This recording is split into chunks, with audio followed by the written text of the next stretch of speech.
Oi, eu sou o Felipe e junto com o Jean, Brian e o Gustavo vamos falar sobre a invasão da Rússia, porém nos focaremos mais nos temas de contexto histórico, o início da campanha da Rússia, o ataque à aldeia de Borodino, a estratégia russa e a retirada das forças napoleônicas. No final da Revolução Francesa, Napoleão nomeia-se como primeiro cônsul vitalício em 1802 e depois imperador em 1804. A, a estratégia de Napoleão consistia em expansão territorial, que era aumentar o território do Império Francês, e no bloqueio continental, que era bloquear qualquer contato de seus países na expansão territorial com países que não pertenciam. Oi, eu sou o Jean e eu vou começar falando sobre o início da campanha da Rússia. Ela começou em 24 de junho de 1812, quando as forças de Napoleão atravessaram o rio Nima. O objetivo dele era obrigar o imperador da Rússia, Alexandre I, a permanecer no bloqueio continental. As forças napoleônicas eram compostas por quase meio milhão de homens, que conseguiram facilmente vencer diversas pequenas batalhas e invadir Smolensk, em 16 de agosto. Porém, a Rússia conseguiu bloquear parte do exército, fazendo com que eles não fossem em ação em Petersburgo. Essa era a primeira campanha de Napoleão com um exército tão grande. Então, ele esperava que essa fosse uma guerra rápida e que uma batalha decisiva acontecesse rapidamente. Mas esse não foi o caso, e com isso houveram diversos problemas de logística. O exército era muito grande e a guerra duraria mais que o esperado. Então, o abastecimento de suprimentos e munições era complicado e seria feito por comboio. Bom, essa é uma imagem que representa muito bem a chegada de Napoleão na Rússia. E ela é interessante para poder comparar com a volta deles, pois aconteceram muitas coisas nesse meio tempo. Isso será abordado mais pra frente no slide. Bom, continuando, eu vou falar sobre o ataque à aldeia de Borodino. Como Napoleão tinha muita dificuldade com o abastecimento de suprimentos, munições e armamentos, ele adotou uma estratégia de saquear o que eles precisavam das cidades da Rússia. E com isso em mente, atacaram em 7 de setembro a aldeia de Borodino. Essa foi a maior e mais sangrenta batalha das guerras napoleônicas. Os franceses conseguiram vencer, mas mesmo assim, houveram muitas baixas para ambos os lados. Cerca de 124 mil pessoas morreram ao todo. Essa aldeia ficava a menos de 150 quilômetros de Moscou, que era o objetivo de Napoleão com esse ataque, onde ele conseguiria suprimentos, armamentos e munições. Mas não foi bem isso que aconteceu, pois a Rússia já teria tomado uma atitude. Bom, meu nome é Brian e eu vou falar um pouco sobre a tática russa durante a invasão francesa. A tática da terra arrasada foi adotada devido às forças do exército russo serem muito inferiores às de Bonaparte.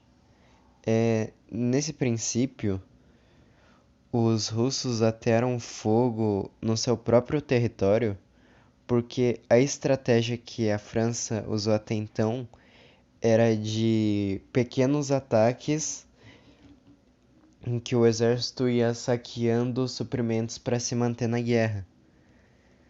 Mas já que a Rússia vedou esse meio de conseguir suprimentos, esses recursos foram ficando cada vez mais escassos para o exército francês. E com a medida que eles avançavam e os recursos iam diminuindo, eles partiram para a estratégia de mandar comboios para reabastecer o exército. No entanto, o avanço do exército ele era muito mais rápido do que o avanço dos comboios. E isso dificultou muito essa manutenção de recursos pela, pela parte do exército francês.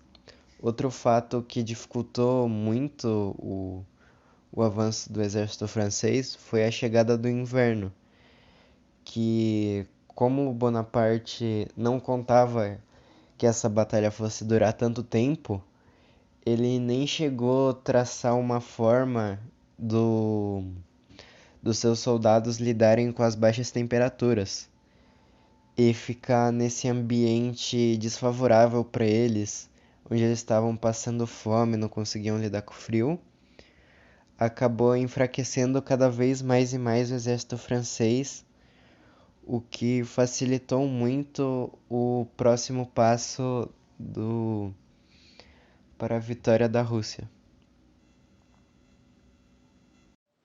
Bom dia, eu sou o Gustavo e vou falar um pouquinho sobre a retirada das forças napoleônicas na campanha da Rússia. Em 19 de outubro de 1812, depois de 5 semanas de acampamento em Moscou, Napoleão Bonaparte decidiu iniciar o retorno dele à França. Seu exército de 685 mil homens, em junho de 1812, já estava reduzido a 77 mil homens que estavam enfraquecidos. As linhas de abastecimento foram cortadas e no retorno, os soldados franceses enfrentaram os russos na Batalha de Maloyaroslavets, em 24 de outubro de 1812. Ali, os franceses perderam cerca de 6 mil soldados, mas as tropas francesas seguiram em direção à fronteira polonesa mesmo assim, e poucas semanas depois começaram a sentir o frio do inverno russo. Falta de comida e de forragem para os cavalos, hipotermia do frio intenso e os ataques de guerrilha de grupos isolados de camponeses russos levaram a grandes perdas para o exército de Napoleão. No dia 9 de novembro, a temperatura caiu para menos 26 graus Celsius e continuava baixando. O frio penetrava nas roupas esfarrapadas dos soldados e se somava à exaustão que era sentida por eles. Muitos mal conseguiam andar com neve até os joelhos, e cair significava não levantar mais devido à fraqueza das tropas. O sentimento de cada um por si espalhou-se pelas tropas francesas. As armas e bagagens de saque, que eram inúteis agora, foram abandonadas pelo caminho. E lutar contra o exército russo deixou de ser o foco de preocupação, e somente o desejo de fugir já estimulava o restante do exército francês. Bom, no dia 26 de novembro, sob um frio de menos de 38 graus Celsius, os soldados franceses remanescentes chegaram ao rio Berezina. O exército principal de Napoleão ia se reduzir ali a apenas 40 mil soldados. Os russos aguardavam eles na ponte e por trás se aproximava o exército do marechal russo Kutuzov, totalizando ali no exército russo 60 mil soldados. Napoleão enviou seu corpo de engenharia para construir uma ponte improvisada sobre o rio, e quando os russos perceberam, eles abriram fogo. Ali, Napoleão perdeu quase metade de seus homens, muitos dos quais só foram encontrados com o degelo da primavera. E mesmo no limite de suas forças, os franceses conseguiram abater em torno de 10 mil russos ali. No dia 14 de dezembro, o que restou do grande exército conseguiu cruzar o rio Nemen e entrar na Polônia. A tropa principal ia se reduzir a 22 mil soldados. E aqui a gente tem uma imagem que representa o que sobrou do exército de Napoleão, né, na volta das forças napoleônicas da Rússia.